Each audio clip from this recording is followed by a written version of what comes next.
كده على الله.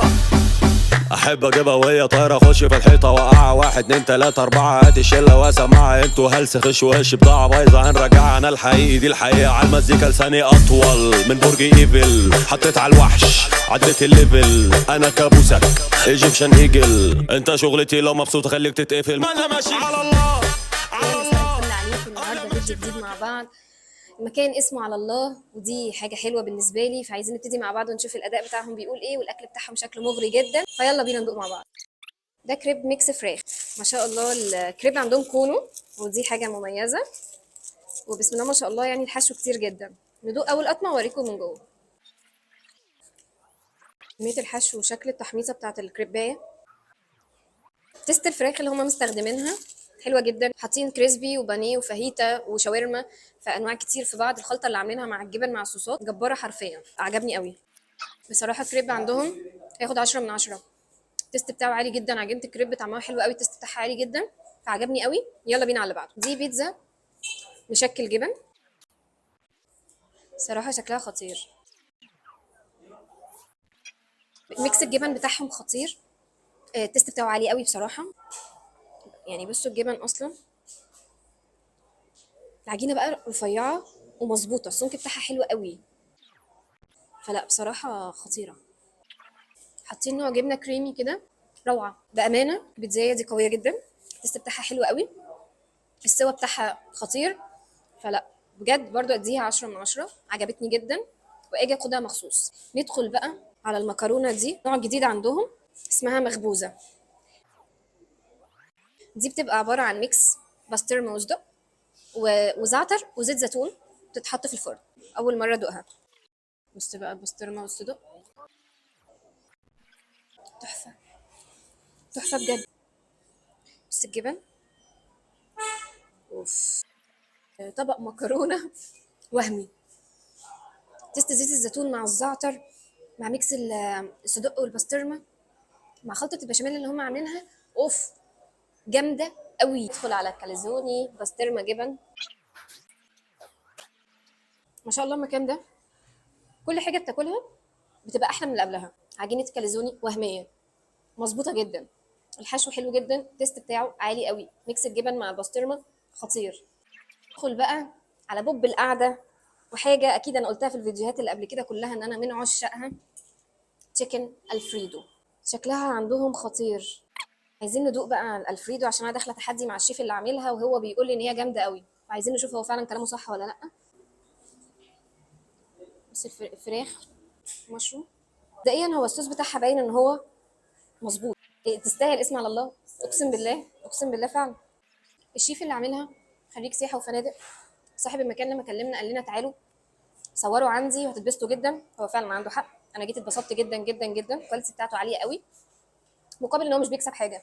الاسعار بتاعته قليله جدا، فهو بيكسب جنيه 2 جنيه في الحاجه، فهو معتمد اكتر ان الخامه بتاعته او الكواليتي بتاعته او الخامات اللي بيجيبها للحاجه تكون مميزه جدا، وفعلا هو عامل ده. فعلا انا شايفه ان الحاجه عنده الكواليتي بتاعتها اعلى من السعر. يلا بينا بقى ندخل على الحلو، وده بقى 10% من الحلو اللي عندهم. يلا بينا بقى نبتدي فتة الايس كريم، ودي بتبقى عباره عن ايس كريم حليب ولوتس وصوص لوتس، وبيبقى فيها حاجه بقى سر على الله، يعني سر المكان، وطبعا مكسرات. طبعا هو روتس، طبعا الاولى دي بتتحسبش.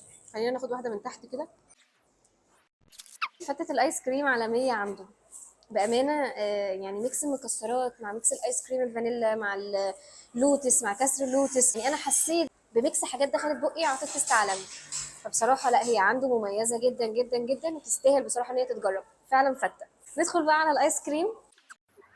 الحليب ده هوز ايس، ده بقى البندق، فراوله، مانجا. الايس كريم عندهم مميز جدا، مختلف عن اماكن كتير. الايس كريم هو اللي بيشد شويه ده، فبصراحه لا حلو قوي. وكمان هما بيعملوه بنفسهم، استاذ كريم بنفسه هو اللي بيعمل الحاجات الحلوه دي كلها، فبصراحه تسلم ايدك. يلا بينا ندخل على الرز بلبن بالايس كريم والمكسرات. دوق بقى كده الرز بلبن بالمكسرات لوحدها، حلو قوي الرز بلبن. واحلى حاجه السكر بتاعه مظبوط، الرز مستوي كويس، لا بصراحه جامد جدا جدا بصراحه. ندخل على ام علي. معانا بقى ام علي النهارده بالنوتيلا لوتس مكسرات، جامده قوي ام علي، طعم الملفيه خطير. مع الصوص بقى بتاع النوتيلا واللوتس، فبجد خطيره. ده بقى وافل لذيذ قوي، طريقه ان هو يعمل كل فتحه كده من الوافلايه حاطط فيها طعم مختلف، يعني مثلا بلو بيري، شوكليت، كراميل، فصوصات كتيره قوي. صوص الفراوله كده اول حاجه، صوص البلو بيري خطير حقيقي. الوافل جامد قوي عندهم، العجينه بتاعتهم مميزه جدا، الصوصات بتاعتهم كمان حلوه قوي. يلا بينا على اللي بعده.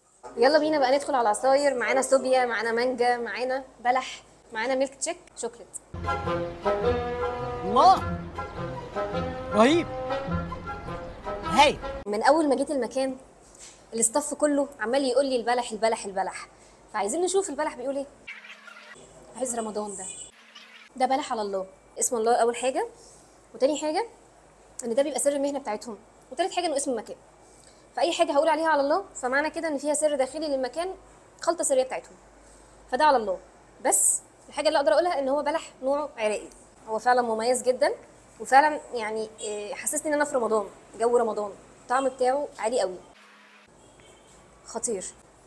احنا كده خلصنا الفيديو، هنطلب بقى من صاحب المكان يجي يقول لنا العنوان. استاذ كريم بقى هيقول لنا العنوان فين بالظبط. الألوان يا فندم، حي الجمرك، بحري، الحجاري، من ناصية السوق أمام ملك البن. محل على الله، مواعيد 24 ساعة. كل خميس إن شاء الله محل على الله هيعمل عرض على كل حاجة عندي إن شاء الله بإذن الله. كل خميس من كل اسبوع محل على الله بيعمل عروض حلوه جدا ومميزه جدا، فيا ريت تيجوا تجربوا عنده، وتيجوا بقى يوم خميس عشان تستفادوا بالعروض. قبل كده في ناس تعرفني في الورديان عشان كان عندي محل في الورديان باسم على الله، زي ما كنت بعمل عروض والناس عارفاني وواثقة فيا، أنا هنا برضه هعمل عروض إن شاء الله وأخلي الناس تثق فيا. تمام، انا بشكرك جدا، وبجد انا اتبسطت قوي النهارده، والاكل بتاعك والله ممتاز. الله يخليك، الله يخليك، شكرا، شكرا جدا لحضرتك. في نهايه الفيديو اتمنى تكونوا استمتعتوا معايا، ما تنسوش تعملوا لايك وشير وسبسكرايب وتتابعوا معايا كل جديد. اشوفكم على خير، باي باي. وكمان عندهم فشار، يعني مية مية. على الله فندم. على الله، على الله فهمي. على الله.